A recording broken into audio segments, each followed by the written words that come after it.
All right, pan and camera to show that we have tons of people in here. All right, Colby, make sure it's on there. Alrighty again, guys, I'm Justin Swift, and I want to know, what have you done, something maybe crazy to lose that pesky 10, 15 pounds that you had to lose before, summer came, you were going to the pool, or you had to go to a wedding? Yeah, there are crazy diets out there. There's the cotton ball diet, where you swallow cotton balls to make yourself full. There is the air diet, where similarly, you swallow air so that you eat less. And then everybody's favorite, the tapeworm diet. And I'm sure we all know what that does. I mean, I myself have tried many things, not so much to lose weight, because I don't got anything, but to try to bulk up, gain some muscle mass. That didn't work either. But tons of things out there, so surely something has to work, right?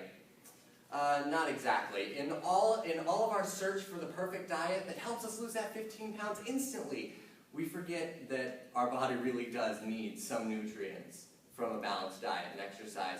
And I'm here to talk to you today about 3 more commonplace diets, such as detox diets, diet pills, and starvation diets that happen a lot, like the Beverly Hills diet.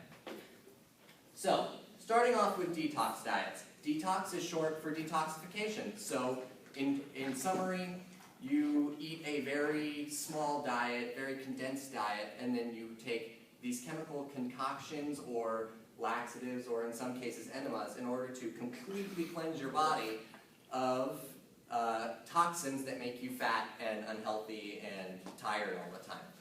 So the northridgehospital.org explains to us that detox diets cannot give you what you need. I mean, because most detox diets are down to one food group, often fruits. I was online yesterday and one said that medical professionals are concerned that this diet isn't healthy to sustain life, but let's remember, it's only temporary. Okay, that's not comforting, and Beyonce Knowles used this. Fantastic, but we all aren't Beyonce Knowles, and I don't think all of us want to lose our lives for one set of 15 pounds. So malnutrition, tons of people are thrown into the hospital for this, daily, for symptoms such as headache, nausea, fainting, sometimes even death. Sorry, I'm setting up for my next thing. So, on top of malnutrition with detox diets, with laxatives, enemas, and fun little concoctions, you're cleansing your body of fluids and toxins. Dehydration. This is your body. It's leaking a little bit. You can use your imagination.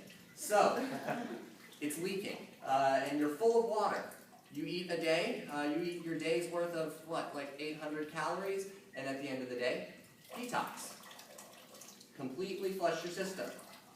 Then, the next day, you drink a little bit of water, not as much as you're supposed to, but surely that doesn't hurt, right?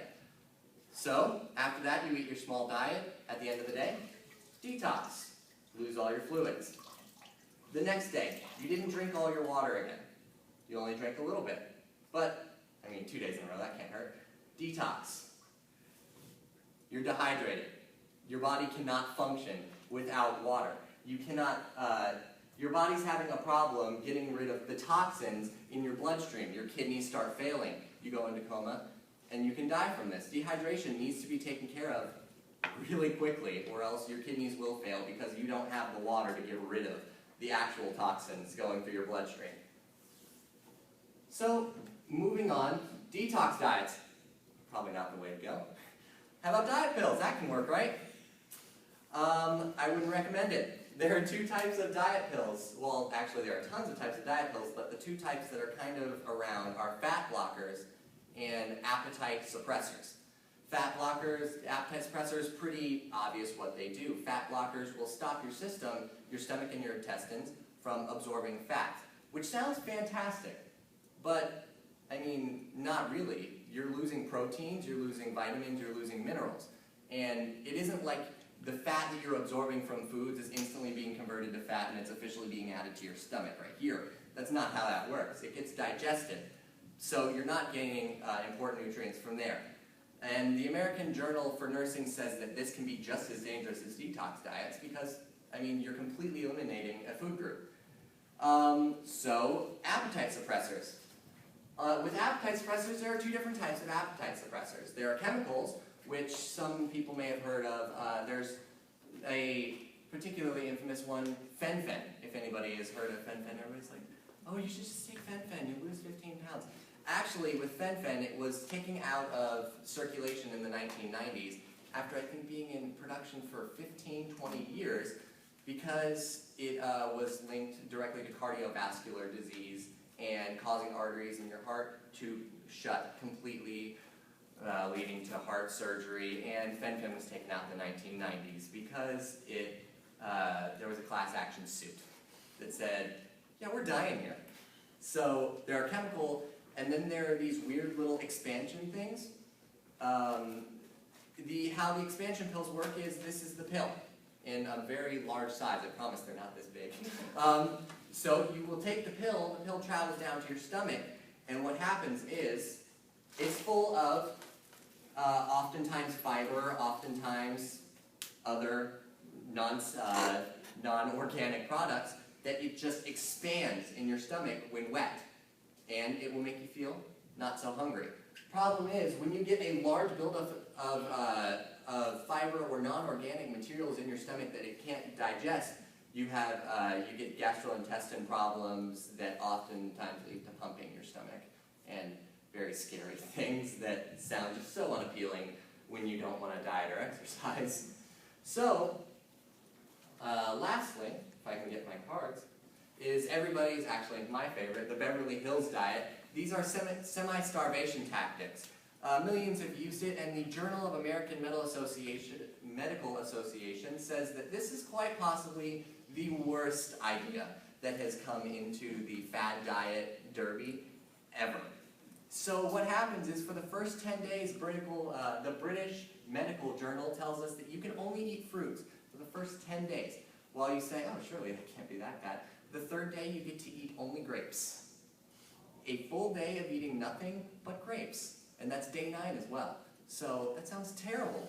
And again, the Journal of American Medical Association says that it takes everything we know as a society of nutrition, just takes it and throws it right back into the face of the people using it.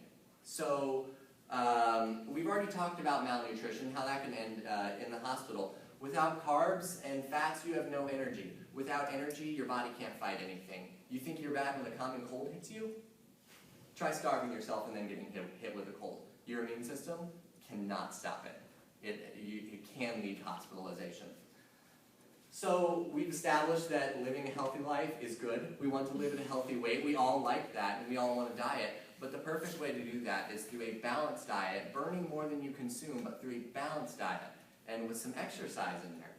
Not these miracle lose 15 pounds in 10 days, go to a bookstore and you'll see all of that. That's not what we need. They may offer fantastic results, but the cons heavily outweigh the pros. It's not really going to save you that much time. So next time you look down at yourself and you're like, man, God, I'm fat.